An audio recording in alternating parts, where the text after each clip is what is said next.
संदेश भी है कि इंसान को कैसे अपने विचारों और कर्मों पर नियंत्रण रखना चाहिए।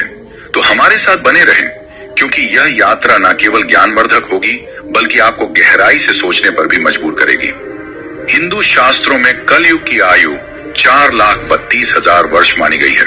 ये विवरण भागवत पुराण, विष्णु पुराण, लिंग पुराण और बटगृण पुराण वश में मिलता है। कलयुग की शुरुआत महाभारत युद्ध के बाद द्वापर युग के अंत में मानी जाती है। वर्तमान में लगभग 5,000 वर्ष बीत चुके हैं और अभी भी लगभग 4,27,000 वर्ष शेष हैं।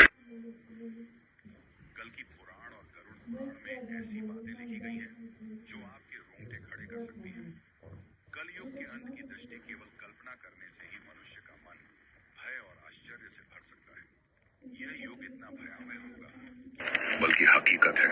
इन पवित्र ग्रंथों में लिखी गई बातें हमें आने वाले सर कहते हैं कि इन शास्त्रों का अध्ययन केवल आस्था का विषय नहीं बल्कि चेतावनी है, ताकि हम वर्तमान में अपने आचरण को सुधार सकें। आज हम इन्हीं के बारे में विस्तार से जानेंगे और आपको बताएंगे।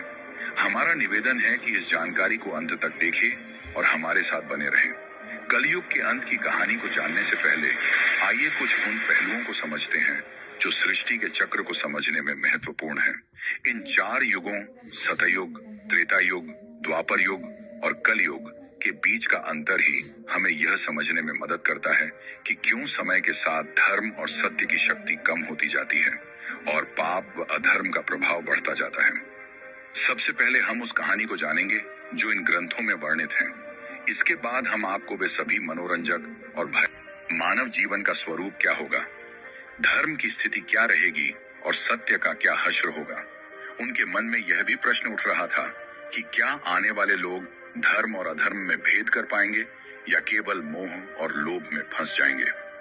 इस चिंता का समाधान पाने के लिए उन्होंने अपने चारों भाइयों भीम, अर्जुन, नकुल और सहदेव के साथ भगवान श्री कृष्ण से परामर्श करने का निश्चय किया। युधिष्ठिर ने अपने भाइयों को बुलाया। अर्जुन, जो हमेशा युद्ध के लिए तत्पर रहते थे, निश्चिंत स्वर में पूछा, हे बड़े भ्राता, आप इतने व्याकुल क्यों हैं? क्या किसी शत्रु ने हस्तिनापुर पर आक्रमण करने का दुस्साहस किया है?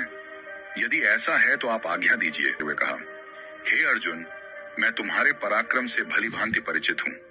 इस पृथ्वी पर कोई भी शत्रु इतना साहसी नहीं कि हस्तिनापुर पर आक्रमण का विचार भी करे। मेरी चिंता किसी बाहरी शत्रु से नहीं बल्कि कलयुग के आगमन से है।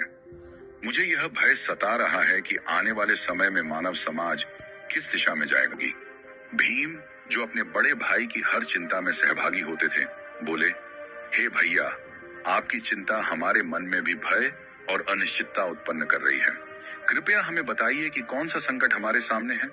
युधिष्ठिर ने गंभीर स्वर में उत्तर दिया, हे भीम, तुम ठीक कहते हो। एक भयंकर संकट आने वाला है। मैं कलयुग के प्रभावों के बारे में सोचकर चिंतित हूँ। एक भयंकर संकट आने वाला है। मैं कलयुग के प्रभावों के बारे में सोचकर चिंतित हूँ। इसलिए मैंने निश्चय किया है कि हमें द्वारिकाधीश श्री सभी पांडवों ने युधिष्ठिर की बात से सहमति जताई। अर्जुन ने कहा, आप सत्य कह रहे हैं भैया। श्री कृष्ण ही इस समय सबसे ज्ञानी और भविष्य दृष्टा है। हमें उनके पास जाना चाहिए। भीम ने भी उत्साहपूर्वक कहा, हे धर्मराज, मैं आपके साथ हूँ। नकुल और सहदेव ने भी तुरंत हामी भरते हुए कहा कि यह निर्णय ही सबसे उचित है। इस प्रकार सभी पांडव द्वारिका की ओर प्रस्थान करने लगे।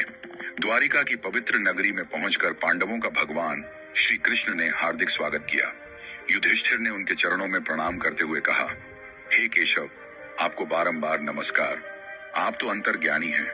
द्वापर युग अब समाप्त होने वाला है और कलयुग के संकेत स्पष्ट दिखाई देने लगे हैं।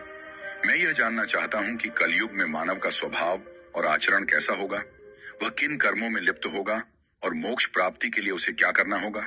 श्री कृष्ण ने मुस्कुराते हुए कहा, हे धर्मराज, आपकी जिज्ञासा अत्यंत उचित है। कलयुग के प्रभावों को समझना न केवल आपके लिए बल्कि समस्त मानव जाति के लिए महत्वपूर्ण है, किंतु इसका उत्तर मैं सीधे शब्दों में नहीं दे सकता, क्योंकि इसे अनुभव के माध्यम से समझना अधिक आवश्यक है। युधिष्ठिर ने उत्सुकता से पूछा, हे माधव, आप जिस प्रकार की परीक्षा की बात कर रहे हैं उसके लिए हमें क्या करना होगा।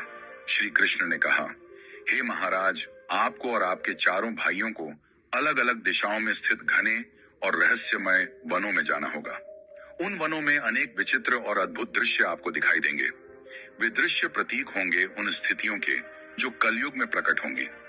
जब आप उन अनुभवों को लेकर मेरे पास लौटेंगे और उन्हें साझा करेंगे, तब मैं आपको कलयुग के वास्तविक प्रभाव और उसके रहस्य विस्तार से समझाऊंगा। युधिष्ठिर ने गंभीरता से उत्तर दिया, जैसी आपकी आज्ञा केशव। आप जिस स्थान की ओर